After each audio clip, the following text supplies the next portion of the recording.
Hey guys, it's Kat, and today I'm going to be telling you about my labor and delivery story. So I'm currently almost 10 days postpartum. If you hear any crying in the background, that would be my baby. She is currently with her father downstairs, so I can film this. Plus to get some time with her dad, but that's not the point. So excuse the fact that I'm kind of a mess and my background's a little muh.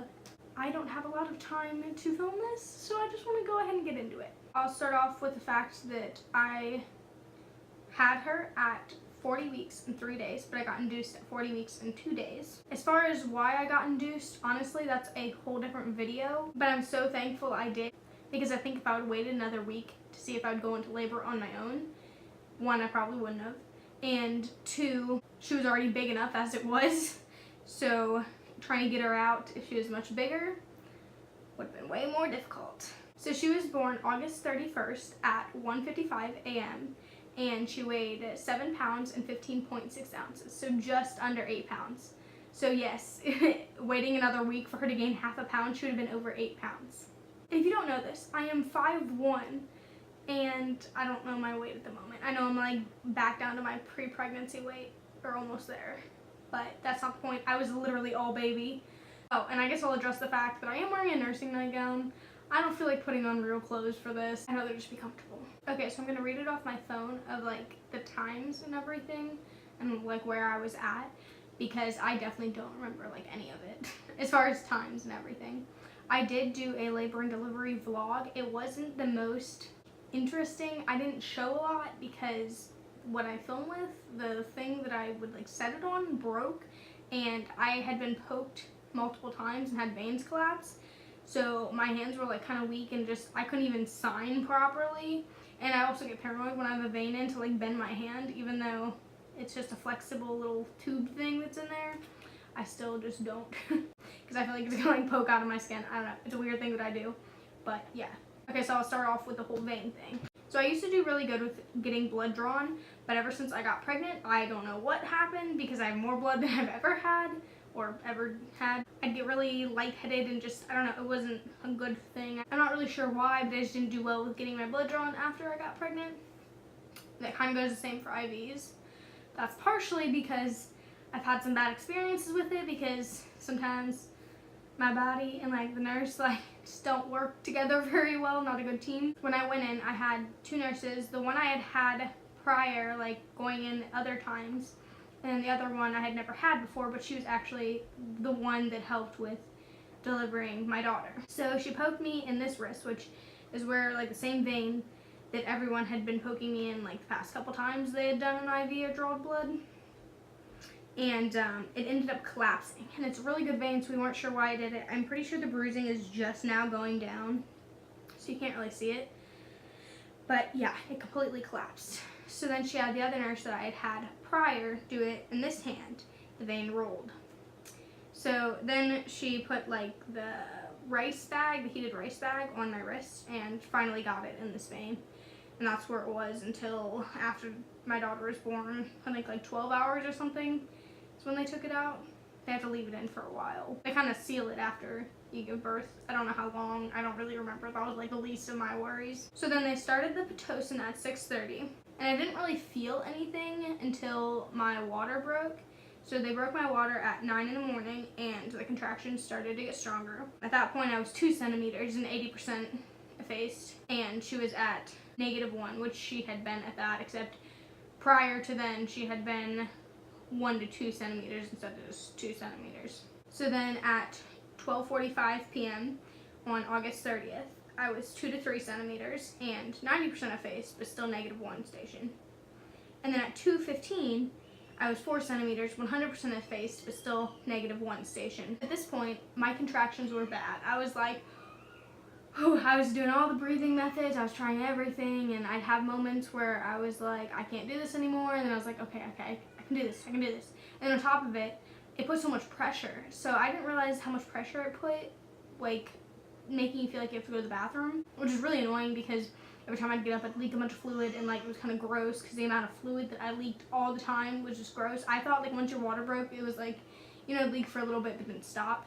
No, it leaks until you give birth. And I tried the birthing ball, I tried everything. you can kind of get more of an idea of that from the labor and delivery vlog, but I didn't give any of the gory parts because truthfully, I don't want to see those of myself. So finally, it gets to like 2:36, and I was like, I need the epidural. I can't do this because I wasn't really progressing quick enough. Now, if my labor was going quicker, I probably would have just tried to go natural, but I was so dead set on going natural, I'm surprised I waited that long to say I wanted the epidural.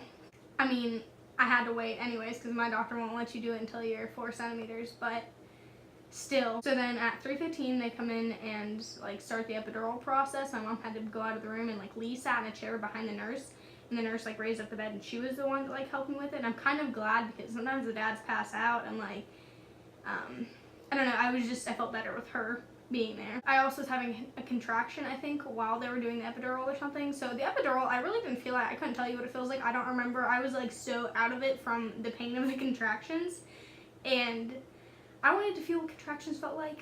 Now I have. So the epidural process was pretty quick. The guy that did it was like pretty experienced, you could tell, but he was very quick, and he was like, ran through all the stuff and was like, "Do you still want it?" I was like, "Yep." And it was kind of just like, at that point, I was like, well, whatever the risks, just do it. I'm done. I can't do it anymore because I was just in so much pain. I mean, kudos to the ones that can do it because I was dead set on going natural and then was like, yep, never mind. I shouldn't say dead set. I was a little more open-minded than that, but I really did not want the epidural, and then I got to the point where I was like, why don't I want it? The pain of the contractions overpowered my fear of getting the epidural. It was uncomfortable. It definitely wasn't like a pleasant feeling, and it was really weird, like poking into my spine, I guess, or whatever that is. I don't know exactly what happened, but like, and then them feeling my spine and stuff. It was more that my nerves were worse. Like, I was so scared, and my legs were shaking because I had like the shakes really bad during labor. That wasn't really helping, but the nurse like let me hold on to her, and you have to keep your head down, which was really hard. And every time I'd have a contraction, I kind of like reach back before he was like getting ready to do the epidural. And finally she was like, you gotta put your hands on my hips or something because you cannot be reaching back. They were super chill and having like a casual conversation while doing it, so that made me feel a lot better. I was like, well, it's not a big deal to them, that I'm fine. After that, I felt great because the contractions were just like pressure. It was really weird. At first I was like so excited, I felt so good, and then eventually, you know, reality set back in, and I had the shakes so bad. I mean, I don't know when it hit so bad. Probably, I would say around 9 or 10, but they were bad.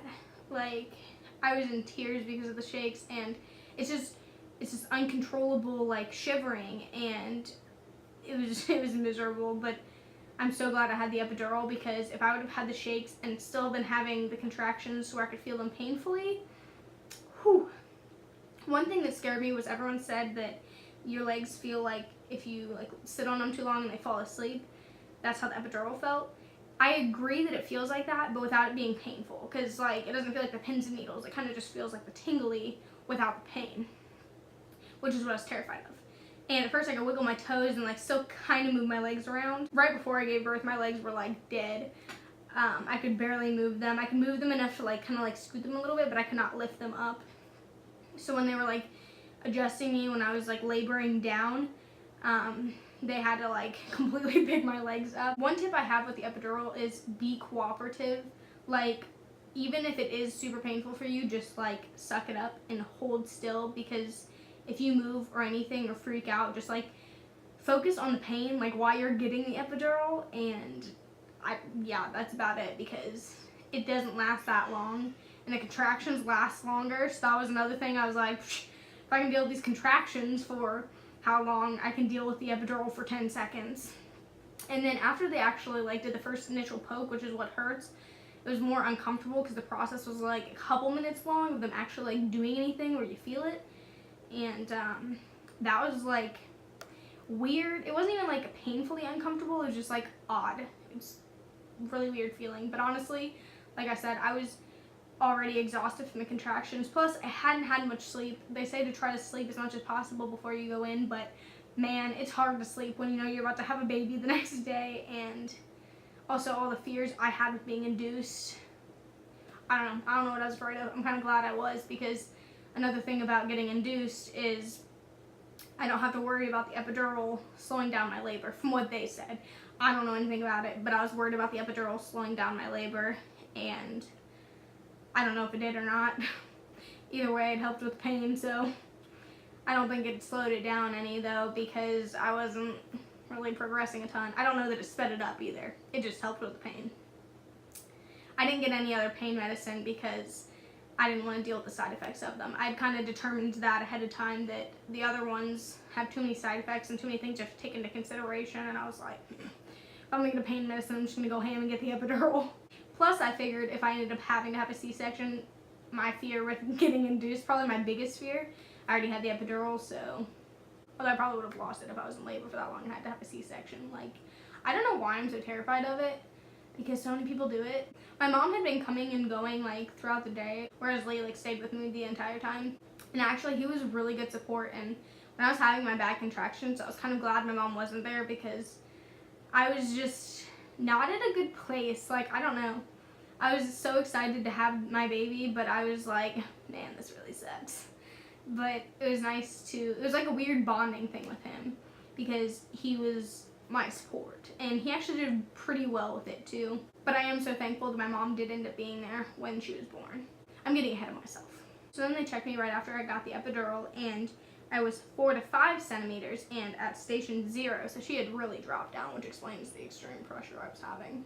I think it was like 4:30 when they checked me again, and I was just kind of chilling. I was feeling pretty good at that point, but I hadn't made any progress, which was a little disappointing because I was kind of hoping that the epidural would speed it up a bit, because I was like, oh, I wanted to be born on the 30th, but I was close, like 2 hours from it.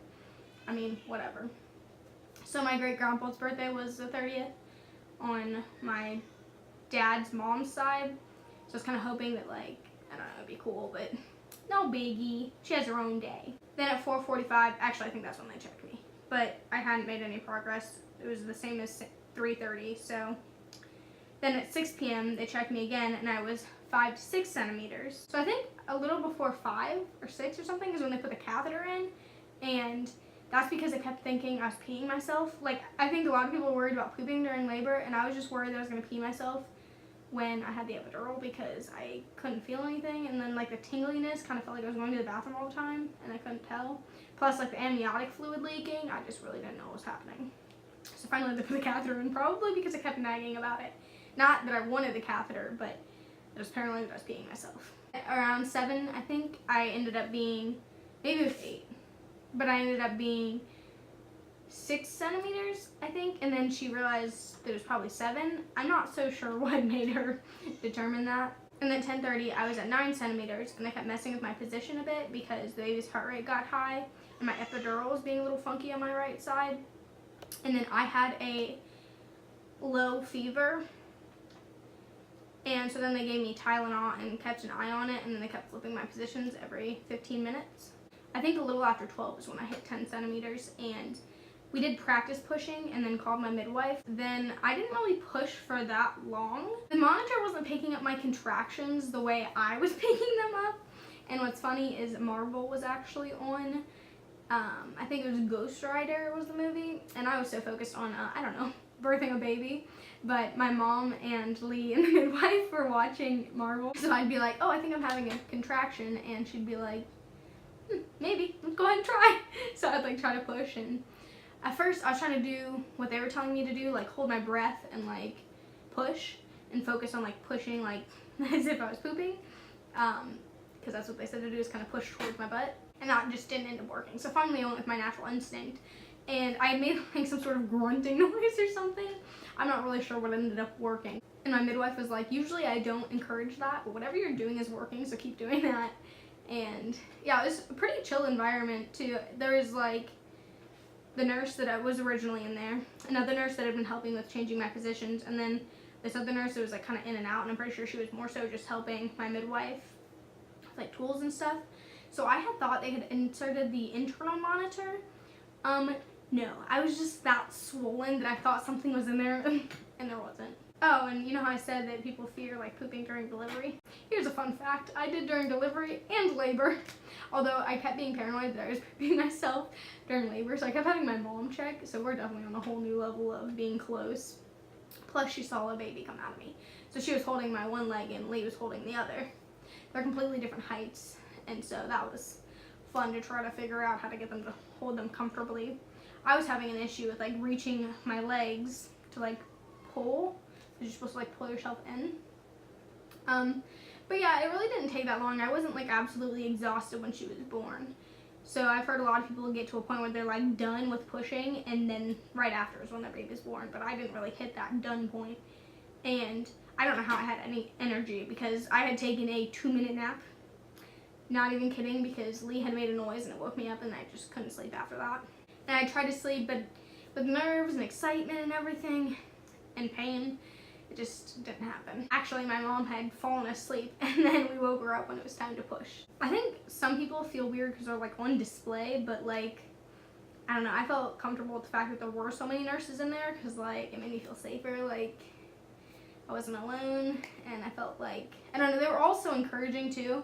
Like both my mom and Lee, and asked if I wanted a mirror to see, and I was like, no, because one, it would distract me, and I like wouldn't be pushing as much, and it was like, I don't know, I needed to like close my eyes to push. So yeah, it's a pretty crazy experience, honestly. Like it's an indescribable feeling. And the best part was like, I'm gonna try not to get emotional. New mom emotions. But the best point was like, after she came out and like put her on my chest. And at first she wasn't really breathing because she pooped in the womb. So all that stuff was like stuck in there, and we had to kind of get her to cry. My midwife had to pick her up to take her away from me to like get her to cry. So that she like kind of cry it out and breathe. Yeah, that feeling was crazy. And then I also got to feel like the umbilical cord like pulsating, is that the word? And then Lee cut the cord. We did do the delayed cord clamping. We did do the skin to skin. I did start out with breastfeeding. That's been a journey that's kind of a different video, but I have a nursing night going on right now. If that gives you a hint where we're at. It's a work in progress though. We'll see how it goes. What am I forgetting?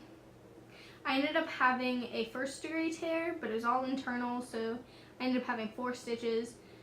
I was so swollen after that I didn't really feel a lot of pain, but I couldn't like sit, because I'm not kidding when I say it was swollen like 2 hot dog buns, and one side was more swollen than the other, but it was swollen before I gave birth. So it's probably because the Pitocin makes you retain water, I think. I'm not the best with terminology. If you've seen any of my videos, you know that. But yeah, so the swelling is finally like subsided some. I didn't really look before, and I didn't really look while pregnant, so I don't really know what normal is down there. It doesn't feel quite normal, and it's like sore where the stitches are, but other than that, it's really not that bad. I just have been using the different concoctions, and if you saw that I made padsicles, those provide like a 2-minute relief, and then when they start melting, they get all gooey and gross and make the situation 100 times worse. So that was kind of a fail. And so many people raved about that, so I don't know, maybe it's just because I didn't have that bad of a tear. And the dermaplast kind of burns. I use it a little bit for like itching, not down there, but like to the side. I can talk more about my postpartum in a different video though. But that's basically my labor and delivery story. And I didn't go to bed till like 24 hours later, after only getting like a couple hours of sleep. And I still haven't had a lot of sleep because new mom life, but it's going pretty good. I'll do a baby update and a postpartum update and everything. This is my labor and delivery story, not all that. So thank you so much for watching. I hope you enjoyed, and that's the end of my pregnancy journey, and welcome to motherhood to myself. Oh, and if you have any video requests, let me know, because there's a lot of mom videos out there and I'm not sure which one to do. Not yet liked this video, go ahead. If you didn't like it, then just ignore that. Hit that subscribe button, it's red, it's below. And yeah, bye.